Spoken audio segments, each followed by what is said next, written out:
So കഴിഞ്ഞ എപ്പിസോഡിൽ ഇംസോൾ ഫ്യൂച്ചറിൽ നിന്ന് വന്നയാണെന്ന് പറഞ്ഞ് സുൻജയ്ക്ക് ഡൗട്ട് അടിച്ച് കാണും. അതിനുശേഷം ഇവർ തമ്മിൽ ഒരു വലിയ ചർച്ചയാകും. അങ്ങനെ ആ ചർച്ച രാത്രി വരെ ഇങ്ങനെ കണ്ടിന്യൂ ചെയ്തോണ്ടിരിക്കും. സത്യത്തിൽ നീ ടൈം ട്രാവൽ ചെയ്ത് ഫ്യൂച്ചറിൽ നിന്ന് ഇവിടേക്ക് വന്നയാണോ എന്ന് ഇവനും ചോദിക്കുമ്പോഴാണ് അവൾ ആ വാച്ച് കാണിച്ചിട്ട് അതല്ലേ രാവിലെ തൊട്ടേ പറഞ്ഞുകൊണ്ടിരിക്കുന്നത്, ഈ ബട്ടൺ നെക്കിയപ്പോഴാ ഞാൻ ടൈം ട്രാവൽ ചെയ്ത് ഇവിടേക്ക് വന്ന് എന്ന് ഇവളും പറയുമ്പോഴാണ് ഇത് കേട്ട് അവന്റെ വാച്ച് കാണിച്ചിട്ട് അപ്പൊ 2023 ഞാനിപ്പോ ഇട്ടേക്കുന്ന വാച്ചും കൊണ്ടാ നീ ടൈം ട്രാവൽ ചെയ്യാൻ പോന്നെ, എങ്കിൽ പിന്നെ എന്റെ വാച്ച് എങ്ങനെ ഒരു ടൈം ട്രാവൽ ചെയ്യുന്ന മെഷീനായിട്ട് മാറുന്നത്, അതിന് വല്ല റീസൺ ഉണ്ടോ എന്ന് ഇവനും ചോദിക്കുമ്പോഴാണ് അവളും ഒരുപക്ഷെ ഇവൾക്ക് ആക്സിഡന്റ് നടക്കുന്ന സമയത്ത് സുൻജെ വന്ന് ഹെൽപ്പ് ചെയ്യുന്നുണ്ട്, ഒരുപക്ഷെ തിരിച്ച് ഇവൾ അവനെ സഹായിക്കാൻ വേണ്ടി ആ വാച്ച് ഇങ്ങനെ ടൈം ട്രാവൽ ആയിട്ട് വർക്ക് ചെയ്യുന്നതെന്ന് അവളും മനസ്സിലാലോചിച്ചിട്ട് ഇവൻ മരിക്കുന്ന കാര്യം എങ്ങനെ ഇവനോട് തന്നെ പറയണമെന്ന് പറഞ്ഞ് അവൾക്കും ഈ വാച്ച് എങ്ങനെ ടൈം ട്രാവൽ ചെയ്യുന്നതെന്ന് അറിയത്തില്ലെന്ന് പറയും. അതോടെ അവനും വീണ്ടും അവന്റെ സംശയങ്ങൾ ഇങ്ങനെ ചോദിച്ചോണ്ടിരിക്കും, എങ്കിൽ പിന്നെ എന്റെ വാച്ച് എന്തിനാ നിന്റെ കയ്യിരിക്കുന്ന 2023 എന്ന് ഇവൻ ചോദിച്ചോടെ അവളും അത് ഞാൻ ഒരു 3 ലക്ഷം കൊടുത്ത്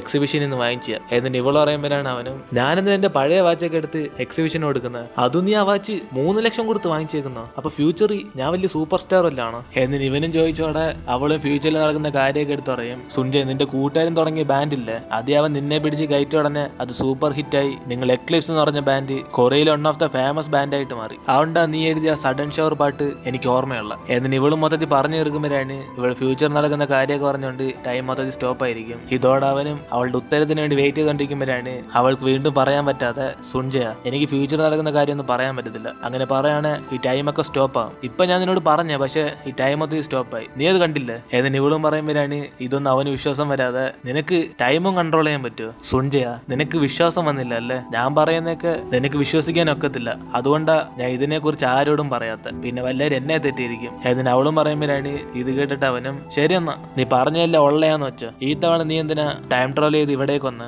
എന്തോ ബോധമില്ലാതെ ഈ തവണ എന്റെ ഫ്യൂച്ചർ മാറ്റുന്നൊക്കെ നീ പറഞ്ഞോണ്ടിരുന്ന എന്ന് ഇവനും ചോദിക്കുമ്പോൾ അവളും ടെൻഷനായിട്ട് ഞാൻ ബോധമില്ലാതെ ഓരോന്നൊക്കെ പറഞ്ഞാണ്, അതൊക്കെ നീ ഇപ്പോഴും മൈൻഡ് വെച്ചോണ്ടിരിക്കുകയാണ്, എനിക്ക് ആകെ ഒരു ചാൻസ് മാത്രമേ ഉള്ളൂ ടൈം ട്രാവൽ ചെയ്യാൻ, ഇപ്പൊ ഞാൻ തിരിച്ച് ഫ്യൂച്ചറിലേക്ക് പോയാൽ പിന്നെ എനിക്ക് തിരിച്ചു വരാൻ സാധിക്കത്തില്ല, അതുകൊണ്ട് ഞാൻ അറിയാതെ നിന്നെ വല്ലതും കൺഫ്യൂസ് ചെയ്തിട്ടുണ്ടെങ്കിൽ നീ അതൊക്കെ മറന്നേക്ക്, ഇനി ഞാൻ അതേപോലെ ചെയ്യത്തില്ല എന്ന് ഇവള് പറഞ്ഞോടെ അവനും ദേഷ്യത്തി എന്തോ പറ്റി, ഞാൻ വീണ്ടും നിന്നെ പ്രപ്പോസ് ചെയ്ത് നിന്നെ ഡേറ്റിന് വിളിക്കുന്നതാണോ നീ വിചാരിക്കുന്നത്, അതുകൊണ്ടാണോ നീ എന്നെ പേടിച്ച് ട്രിപ്പ് വെച്ചൊക്കെ ഓടിക്കൊണ്ടിരുന്നത്, അങ്ങനെയാണ് നിന്റെ എനർജി ഒന്നും നീ വേസ്റ്റ് ചെയ്യണ്ട, ഞാൻ കുറച്ച് ദിവസം കോളേജ് അവധി എടുത്തിട്ട് അമേരിക്കയിൽ പോകാൻ പോവാ, എന്റെ അച്ഛൻ എനിക്ക് വേണ്ടി ഷോൾഡർ ഇഞ്ചുറി മാറ്റാൻ വേണ്ടി ഒരു ഡോക്ടറിനെ ഒപ്പിച്ച് വെച്ചേക്കുക, അതുകൊണ്ട് നീ എന്നെ കണ്ടിങ്ങനെ പേടിച്ചൊന്നും പോകേണ്ട ആവശ്യമില്ല, ഞാൻ പെട്ടെന്ന് തന്നെ ഇവിടെ നിന്ന് പോയിക്കോളാം, ഒരു പക്ഷേ നമ്മൾ ഇനി കണ്ടുമുട്ടിയാൽ പോലും നിന്നെ ഞാൻ അറിയാത്ത പോലെ ആക്ട് ചെയ്തോളാം, സമാധാനമായോ എന്ന് ഇവനും പറഞ്ഞിട്ട് പോകുമ്പോഴാണ് ഇത് കേട്ട് ഇവള് ഷോക്കായിട്ട് എന്തുവാ അവൻ ഇവിടെ നിന്ന് അമേരിക്കയിൽ പോവാണോ, അതിനർത്ഥം ഇവൻ ആ സൈക്കോടെ ഫ്രണ്ടിൽ ചെന്ന് പെടത്തില്ലെന്നല്ലേ ഏതിന് ഇവൾ ആലോചിച്ചോണ്ടിരിക്കും. അതിനുശേഷം അടുത്ത ദിവസം സുൻജി സത്യത്തിൽ അവൾ ടൈം ട്രാവൽ ചെയ്ത് വന്നയാണല്ലെന്ന് അവനിനെ ആലോചിച്ചോണ്ടിരിക്കും. ഗായ്സ്, നിങ്ങൾക്ക് ടൈം ട്രാവലിലൊക്കെ വിശ്വാസം ഉണ്ടോ? ഇപ്പോ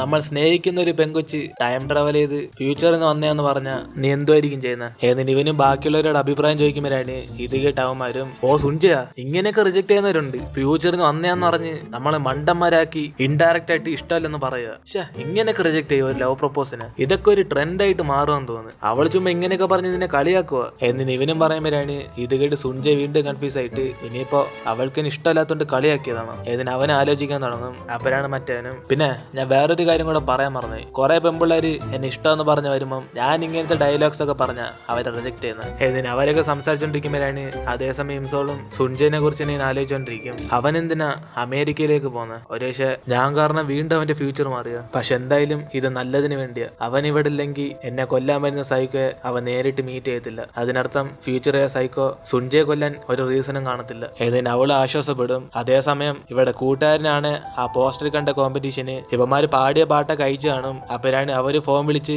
ഇവർ ആദ്യത്തെ ഓഡീഷനിൽ സെലക്ട് ആയെന്ന് പറയും. ഇതോടെ കൂട്ടുകാരനെ സന്തോഷത്തിൽ അവന്മാരോടൊക്കെ ഈ കാര്യം പറയുമ്പോഴാണ് ഇത് കേട്ട് അവന്മാരെല്ലാരും കൂടെ സന്തോഷത്തിലാവും. അപ്പോഴാണ് കൂട്ടുകാരൻ നൈസായിട്ട് പറയുന്നത് ഇവന്മാരുടെ ടീമിലെ പാട്ടുകാരൻ കാരണമല്ല ഇവർ ആ ഓഡീഷനിൽ സെലക്ട് ആയെന്ന്, അന്ന് സുൻജയ് ഇവർ കൂടെ പാടിയതുകൊണ്ട് ഇവരെ സെലക്ട് ചെയ്ത്, അതുകൊണ്ട് സുൻജയ് ഇവരുടെ സിംഗറായാൽ മാത്രമേ ഇവർക്ക് അവസരം കിട്ടത്തുള്ളൂ. അങ്ങനെ ഈ കാര്യം അവനും പറഞ്ഞോടെ ഇത് കേട്ട് അവന്മാര് ഷോക്കായി സുൻജയ് പാടാൻ സമ്മതിക്കുമെന്ന് പറഞ്ഞ് കൂട്ടുകാരനോട് ചോദിക്കും. അപ്പോഴാണ് അവനും സമ്മതിച്ചില്ലേ നമുക്ക് സമ്മതിപ്പിക്കണമെന്ന് പറഞ്ഞ് അവൻ അന്ന് രാത്രി സുൻജയെ കാണാൻ വേണ്ടി അവന്റെ വീട്ടിലേക്ക് ചെല്ലും. അപ്പോഴാണ് ഇവനെ കണ്ട് സുൻജയുടെ അച്ഛനും അയ്യോ ഇതാര് ഫ്യൂച്ചറിലെ സൂപ്പർ സ്റ്റാറോ, വാ മോനെ വന്നിരിക്കും, കറക്റ്റ് വെട്ടി വീഴുന്ന സമയത്താണല്ലോ വന്നേക്കുന്നത്, സാധാരണ നീ എപ്പോഴും ബിസി ആയിരിക്കല്ലേ, ഇന്ന് ഞാൻ സ്പെഷ്യലായിട്ട് ഫുഡ് ഉണ്ടാക്കുമ്പോൾ പെട്ടെന്ന് എങ്ങനെ ഇങ്ങോട്ടേക്ക് വരാൻ തോന്നിയ ഏതിന് അച്ഛൻ ചോദിക്കുമ്പോഴാണ് അവനും ചിരിച്ചോണ്ട് അത് ഞാൻ സുൻജയെ കാണാൻ വേണ്ടി വന്നേ, അവനോട് ഒരു കാര്യം ചോദിക്കാനുണ്ട് ഏതിന് ഇവനും പറയുമ്പോഴാണ് സുൻജ അവിടെ കുളിച്ചിട്ട് വരും, എന്തുവാണ് നിനക്ക് എന്നോട് പറയാനുള്ളത്, അതൊക്കെ പറയാം എന്തിനാടാ ഇപ്പൊ പറഞ്ഞ എന്നെ കഴിക്കാൻ അനുവദിക്കാൻ നീ ഇവിടുന്ന് പറഞ്ഞയച്ചാലോ? ഏതിന് അവനും പറഞ്ഞിട്ട് കഴിക്കാൻ തുടങ്ങുമ്പോഴാണ് അച്ഛന് സുൻജയോട് ചോദിക്കും, ആ പിന്നെ മോനെ നീ സർജറിക്ക് ഓക്കെ പറഞ്ഞെന്ന്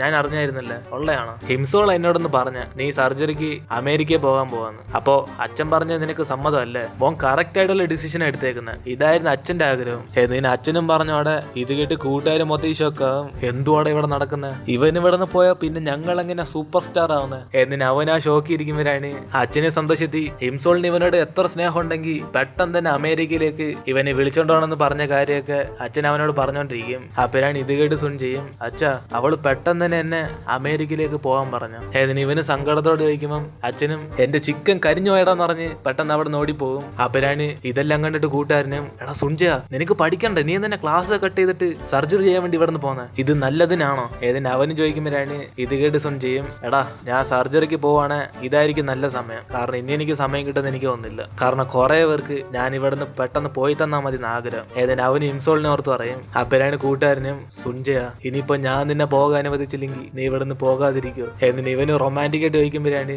ഇത് കേട്ട് അവന് കൺഫ്യൂസ് ആയിട്ട്, എടാ നിനക്കെന്തോ എന്നെ ഇഷ്ടമാണോ? സത്യത്തിൽ നിനക്ക് എന്തോ പറ്റിയാടാ? നീയല്ലേ കുറച്ച് ദിവസം മുമ്പൊക്കെ പറഞ്ഞ് അവളെയൊക്കെ മറന്നിട്ട് എന്റെ ലൈഫ് കണ്ടിന്യൂ ചെയ്യാൻ, അതുകൊണ്ടാണ് ഞാൻ ഇതൊക്കെ ചെയ്യുന്നത്. ഏതിന് ഇവനും പറയുമ്പം കൂട്ടുകാരനും ഷോക്കായിട്ട്, എടാ അപ്പൊ നീ ഹിംസോൾ കാരണമാണ് ഇവിടുന്ന് നാട് വിടാൻ പ്ലാൻ ചെയ്തത്? എടാ ഞാൻ അവള് മറക്കാനേ പറഞ്ഞുള്ളൂ എന്നും പറഞ്ഞ് അവള് കാരണം നീ എന്തിനാണ് നാട് വിടുന്നത്? ഏതിന് ഇവനും ചൂടാകുമ്പോഴാണ് ഇത് കണ്ട് സുൻ ചെയ്യും, എടാ അവള് കാരണം ഞാൻ നാട് വിടുമെന്നല്ല, അതൊക്കെ ഇരിക്കട്ടെ, ഞാൻ നാട് വിടുവാണെങ്കിൽ നീ എന്തിനാണ് ഇത്രയും ദേഷ്യപ്പെടുന്നത്? ഇത് നിന്റെ ലൈഫ് ഒന്നല്ലല്ലോ, ഞാൻ എന്തുവാ ചെയ്യേണ്ടത് ഞാൻ തീരുമാനം എടുക്കും. നിനക്ക് എന്നോട് എന്തോ പറയണമെന്ന് അറിഞ്ഞില്ലേ, എന്തുവാ? എന്നിനെ സുൻ ചോദിക്കുമ്പം ഇനി നിന്നോടൊന്നും പറഞ്ഞിട്ട് കാര്യമില്ലെന്ന് പറഞ്ഞ് അവനും ദേഷ്യത്തിലാകും. അതിനുശേഷം ടേസോങ്ങിന്റെ അച്ഛനും ഹിംസോളിനെ നേരിട്ട് പോലീസ് സ്റ്റേഷനിലേക്ക് വിളിക്കും. ആ മോളെ, അപ്പൊ അന്ന് ഞാൻ അവിടെ കൊന്നപ്പോ ആ സമയത്ത് ആ സൈക്കോ നിന്നെ ഫോളോ ചെയ്തതല്ലേ, അതുകൊണ്ട് എന്തോ നടന്നെന്ന് ചോദിച്ചപ്പോ നിനക്കൊന്നും ഓർമ്മയില്ലാത്ത, സോ അന്ന് നിനക്ക് മറന്ന മെമ്മറീസ് ഒക്കെ ഇപ്പൊ വീണ്ടും തിരിച്ചെത്തി. ഇതിനെ ടേസോങ്ങിന്റെ അച്ഛനും ചോദിക്കുമ്പോഴാണ് ഇത് കേട്ടവളും, ആ ആണ് സാർ, അന്ന് നിങ്ങളൊന്ന് അവിടെ എന്നെ ഹെൽപ്പ് ചെയ്യുന്നത് താങ്ക്സ്, അല്ലെങ്കിൽ എനിക്ക് എന്ത് വേണമെങ്കിലും സംഭവിക്കായിരുന്നു. എന്നിന് ഇവളും പറയുമ്പോഴാണ് ഇത് കേട്ട അവന്റെ അച്ഛനും, പിന്നെ മോളെ നീ ഒന്നും വിഷമിക്കണ്ട, ആ സൈക്കോ താമസിക്കുന്ന സ്ഥലത്ത് ഞങ്ങൾ എവിഡൻസ് തപ്പി പോയായിരുന്നു. അപ്പൊ മറ്റു ഓഫീസർ നിന്നെ വിളിച്ചു പറഞ്ഞാണ് ആ സ്ഥലം ഫുള്ളും കത്തിപ്പോയതുകൊണ്ട് എവിഡൻസ് ഒന്നും കിട്ടി കാണത്തില്ലെന്ന്. പക്ഷെ ഞങ്ങൾക്ക് ഇന്നലെ ഒരു എവിഡൻസ് കിട്ടി.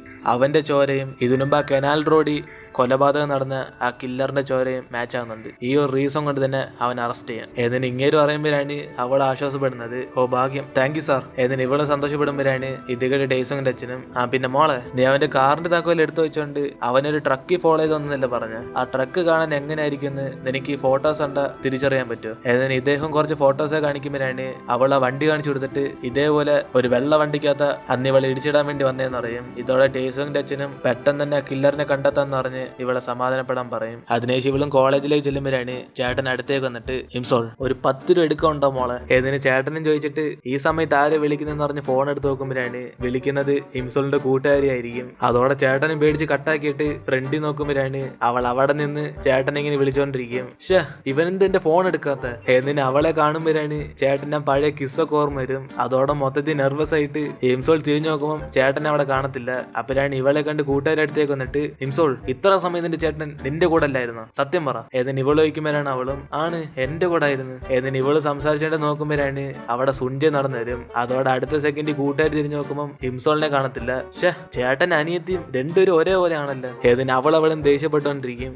അതിനെ ശിവരും ക്ലാസ്സിലേക്ക് ചെല്ലുമ്പോഴാണ് അതേ ക്ലാസ് അറ്റൻഡ് ചെയ്യാൻ വേണ്ടി സുൻജ അവിടേക്ക് വന്നിരിക്കും. അപ്പോഴാണ് ഇത് കണ്ട് കൂട്ടുകാരിയും, ഹിംസോൾ ഇപ്പോഴും അവന് നിന്നെ ഇഷ്ടമെന്നാ തോന്നുന്നത്, അതുകൊണ്ടല്ല അവൻ നിനക്ക് വേണ്ടി മ്യൂസിക് ക്ലാസ്സിൽ വന്ന് ജോയിൻ ആയേക്കുന്നത്, അല്ലാതെ നിന്റെ ചേട്ടന്റെ ക്ലാസ്സിൽ പഠിക്കുന്ന ഇവൻ എന്തിനാ ഇവിടേക്ക് വരുന്നത്? ഏതിന് ഇവളും പറയുമ്പോഴാണ് ഇത് കേട്ട് ഹിംസോളും, ഒന്ന് പോയ ഹിംജയ, അവന് മ്യൂസിക്ക് താല്പര്യമുണ്ട്, അതുകൊണ്ടായിരിക്കും അവൻ ക്ലാസ്സിൽ വന്നത്. എന്നിന് ഇവളും പറയുമ്പോഴാണ് അതേസമയം ട്രിപ്പിൽ വെച്ച് സുൻജയുടെ പുറകെ നടന്ന പെങ്കൊച്ച് ഇപ്പൊ അവന്റെ അടുത്തേക്ക് വന്നിരുന്ന് അവനെ വളച്ചിടാൻ വേണ്ടി നോക്കും. സുൻജയ എന്റെ കൈ മൊത്തം ക്രീമായി, കുറച്ച് നീയും കൂടെ വെച്ചോ. എന്നിന് ഇവള് അവനായിട്ട് ശല്യപ്പെടുത്തോണ്ടിരിക്കുമ്പോഴാണ് ഇത് കണ്ട് കൂട്ടുകാരിയും, ഹിംസോൾ ഞാൻ അവളെ ട്രിപ്പിൽ വെച്ചേ കണ്ടോണ്ടിരുന്ന, ഇവൾക്ക് അവനോട് ഒരു ക്രഷ് ഉണ്ടെന്നാ തോന്നുന്നത്. ഇപ്പൊ അവൾ ഓരോ ടെക്നിക്കൊക്കെ യൂസ് ചെയ്ത് അവനെ വളച്ചിടാൻ നോക്കുക. എന്നിന് അവളും പറയുമ്പോൾ ഇതൊക്കെ കേട്ട് ഹിംസോൾ ഇങ്ങനെ ജലസായിരിക്കും. അങ്ങനെ ക്ലാസ് കഴിഞ്ഞ് രാത്രി കൂട്ടുകാരിയും നൈസിന് ഹിംസോളിനെ വിളിച്ചോണ്ട് പുറത്ത് ഡ്രിങ്ക് ചെയ്യാൻ വേണ്ടി പോകും. അപ്പോഴാണ് ഹിംസോൾ ഇത് കണ്ടിട്ട്, എടി ഹ്യുൻജയാ നേന്ന് ട്രിപ്പിന് വെച്ച് കുറെ ഡ്രിങ്ക് ചെയ്യുന്നുണ്ടായിരുന്നല്ലേ, അതിനു മുമ്പ് നിനക്ക് വീണ്ടും ഡ്രിങ്ക് ചെയ്യണോ? എന്നിന് ഇവളും ചോദിക്കുമ്പോഴാണ് നൈസിന് കൂട്ടുകാരിയും അവളുടെ ചേട്ടനെ കുറിച്ച് തിരക്കാൻ തുടങ്ങും. പിന്നെ ഹിംസോൾ നിന്റെ ചേട്ടൻ ഇപ്പൊ എങ്ങനെയുണ്ട്?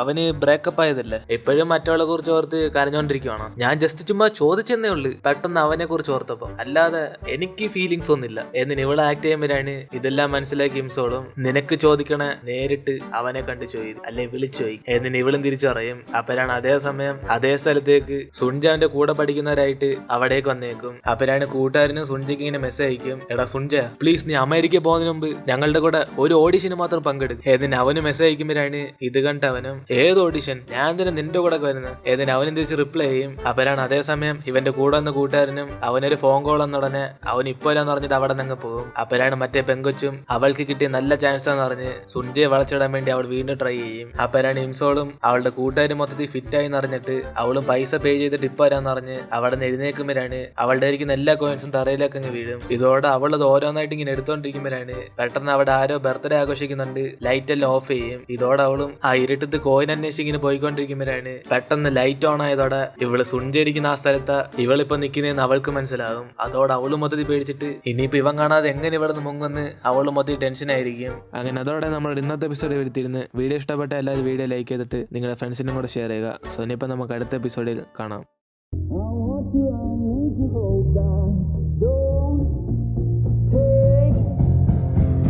These beautiful things